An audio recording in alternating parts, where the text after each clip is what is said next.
മലയാളത്തിന്റെ മഹാനടി KPS ലളിതയുടെ ഓർമ്മകൾക്ക് ഇന്ന് 2 വയസ്സ്.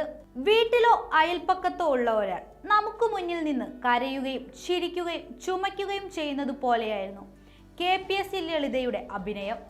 നമ്മളിൽ ഒരാളല്ലേ അത് എന്ന് ലളിതയുടെ എല്ലാ കഥാപാത്രങ്ങളും കണ്ടാൽ തോന്നും. അസാധാരണത്വമില്ലാത്ത കഥാപാത്രങ്ങളായി സ്വയം മാറുകയായിരുന്നു ലളിത. അതുകൊണ്ടാകും അവർ മരിച്ചപ്പോൾ ഭൂമി മലയാളമാകെ കരഞ്ഞത്.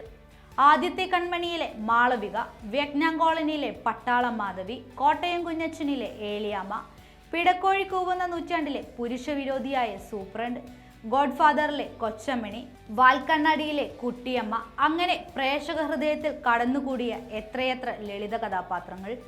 വൈക്കം മുഹമ്മദ് ബഷീറിന്റെ മതിലുകൾ ദൃശ്യാവിഷ്കാരമാക്കിയപ്പോൾ നാരായണിയായി ശബ്ദം കൊണ്ട് കീഴടക്കാൻ KPS ലളിതയ്ക്ക് സാധിച്ചു.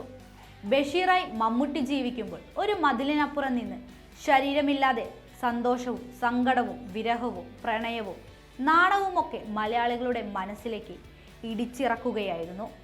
ഫെബ്രുവരി 25-ന് ആലപ്പുഴ ജില്ലയിലെ കായംകുളം താലൂക്കിലെ രാമപുരം ഗ്രാമത്തിലായിരുന്നു മാഹേശ്വരി അമ്മ എന്ന KPS ലളിതയുടെ ജനനം. തോപ്പിൽ ബാസിയായിരുന്നു KPS ലളിത എന്ന പേര് നൽകിയത്. മൂലധനം, നിങ്ങളെന്നെ കമ്മ്യൂണിസ്റ്റാക്കി എന്നീ നാടകങ്ങളിൽ ലീഡ് നായികയായി. പിന്നീട് സ്വയംവരം, അനുഭവങ്ങൾ പാളിച്ചകൾ, കൂട്ടുകുടുംബം, ശരശയ്യ, തുലാഭാരം തുടങ്ങിയ നാടകങ്ങളിൽ അഭിനയിച്ചു. നാടകവേദികളിൽ നിന്നും സിനിമയുടെ വെള്ളി വെളിച്ചത്തിലേക്ക് ചുവടുമാറിയപ്പോൾ ലളിത പൊന്നിൻ പകിട്ടോടെ കൂടുതൽ തിളങ്ങി. 1970-ൽ KS സേതുമാധവന്റെ സംവിധാനത്തിലൊരുങ്ങിയ കൂട്ടുകുടുംബം എന്ന സിനിമയിലൂടെ മലയാള ചലച്ചിത്ര ലോകത്തേക്ക് കടന്നെത്തിയ ലളിത മലയാളത്തിന്റെ പ്രിയപ്പെട്ട അഭിനേത്രിയായി. മലയാളത്തിലും തമിഴിലുമായി 550-ലേറെ സിനിമകളാണ് KPS ലളിത വേഷമിട്ടത്. നിരവധി പുരസ്കാരങ്ങളും നടിയെ തേടിയെത്തി.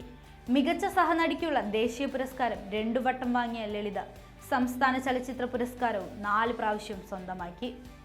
ലളിത ഒരു കമ്മ്യൂണിസ്റ്റ് അനുഭാവി കൂടിയായിരുന്നു. 2016-ൽ നടന്ന നിയമസഭാ തെരഞ്ഞെടുപ്പിൽ തൃശൂർ ജില്ലയിലെ വടക്കാഞ്ചേരി മണ്ഡലത്തിൽ സ്ഥാനാർത്ഥിയാകാൻ CPIM നിർബന്ധിച്ചുവെങ്കിലും തനിക്ക് അത്തരത്തിലുള്ള സ്ഥാനമാനങ്ങൾ വേണ്ട എന്നറിയിച്ചുകൊണ്ട് മത്സരിക്കില്ല എന്ന നിലപാടെടുക്കുകയായിരുന്നു.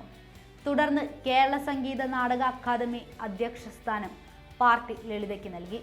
വളരെ അപ്രതീക്ഷിതമായി ഉണ്ടായ കരൾ രോഗവും മരണവുമെല്ലാം അതിജീവിക്കാൻ തന്നെ കൊണ്ട് ചെയ്യാവുന്നതിൻ്റെ പരമാവധി ലളിത ചെയ്യുമായിരുന്നു. രോഗം പിടിമുറുക്കുമ്പോഴും ലളിത ക്യാമറയ്ക്ക് മുന്നിൽ പെർഫോം ചെയ്തു. ഒരുപാട് നാഴികക്കല്ലുകൾ ബാക്കിയാക്കിയാണ് ലളിത ഓർമ്മയായത്. KPS ലളിതയുടെ ആത്മകഥയുടെ പേര് പോലെ അവരുടെ കഥാപാത്രങ്ങളിലൂടെ, ആ ചിരിയിലൂടെ, ശബ്ദത്തിലൂടെ, സ്വാഭാവിക അഭിനയത്തിലൂടെ KPS ലളിതയുടെ കഥ തുടരും.